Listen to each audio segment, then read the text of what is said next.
Hello everyone, welcome back to YASSININNOVATIONS channel. This is a channel whereby you're going to get all the notifications about financial literacy education, creativity and innovation. Don't forget to subscribe to my YouTube channel, YASSININNOVATIONS channel.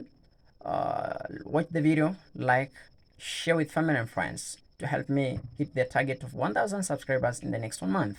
Welcome back. Today, I want to take you back to banks. Banks. Did you know why banks encourage fixed deposit accounts? Bankers encourage fixed deposit accounts. Did you know the reason why? I'm going to take you there. Today you wanna know. Welcome back. So, one reason bankers encourage fixed deposit accounts. This is a major cash flow formula. Bankers get a lot of money from fixed deposit accounts. Did you know why? I knew. You never knew. So today I want to teach you better about it.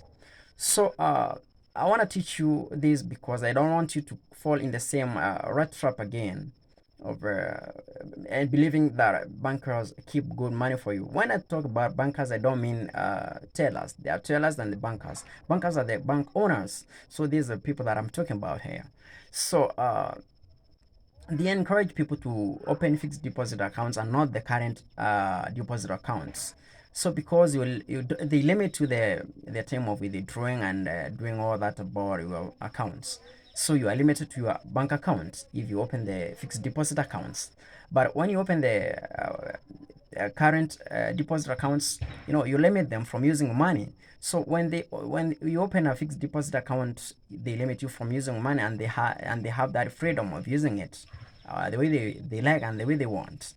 So what I mean here is bankers dupe or entice people to open fixed deposit accounts, and the reason is that when you open a fixed deposit account, they have that freedom and authority to use your money until you need it back, and the time you need it back is signed between you and them.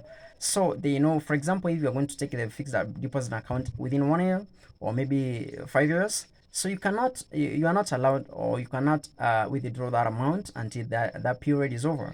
So for example, in here in Kenya, I'm talking about Kenya, bankers lend money to borrowers at 14% interest. And for example, in the United States of America, they lend money to borrowers at 12%. And then in the same America, the the returns of the account owners is 6% of their money. And then here in Kenya, after borrowers given at an interest rate of 14% per annum, the the returns of the accounts that the account owner is given 7%. That is the half of the amount that you've deposited. Let's say, for example, you had deposited in your fixed account, maybe for example in 5 years time, and then you had deposited $1 million.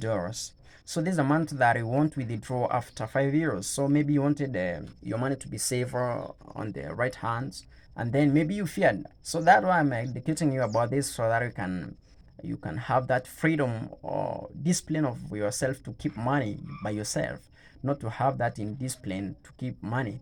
You must have the discipline to keep money by yourself, because when you take your money to banks and then you have the deposit fixed deposit accounts, it means that you are very much indisciplined to keep your money by yourself.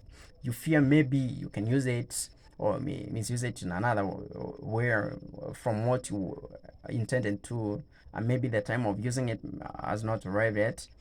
So I want to tell you how you can keep your money, and when you keep your money in banks, how they use it. So you must be very careful. I want to urge you, be very cautious. So for example, in Kenya, when borrowers go to banks and borrow money, they are giving you money that is in the fixed deposit accounts, because the bankers themselves know that you are not going to withdraw the cash before the period that you had agreed with them. So for example, you had deposited yourself in a fixed account $1 million, and then a borrower needs that money. So the borrower is going to give the return annually of 14%. That is the interest that they are charged by the bank. So your deposit account is going to be fed with 7% of that money annually. So this means that you are going to get $70,000 in your account as an interest. So yourself, you have the mindset that you are earning a lot of money from the interest in the fixed deposit account that you have opened with a certain bank, but it's not true. The bank itself is going to give you a half of what is getting from the interest from the borrower. So, for example, if you have that $70,000 from the $1 million that you deposit in your account, you know that your account is given a return interest of $70,000 from 1 million that you had deposited. So the borrower has paid the banker 14% interest, 14% interest annually, and then the banker gives you 70%, 7% of the 7% annually. So the bankers are left with a half of the money, that is 7%, 7% of it. So for example, if you had deposited $1 million, bankers give you, when the borrowers pay bankers 14% annually, the bankers give you 7% of it. Say for example $1 million. So the 14% of the $1 million is 140 $1,000. So the bankers give you a half of it. That is 7%, which is 70%, which is $70,000. So let's say, for example, you had an agreement with the bankers to have 5 years deposit account fixation. So they have brainwashed you with the 7% of it, and they are going to earn a half of your money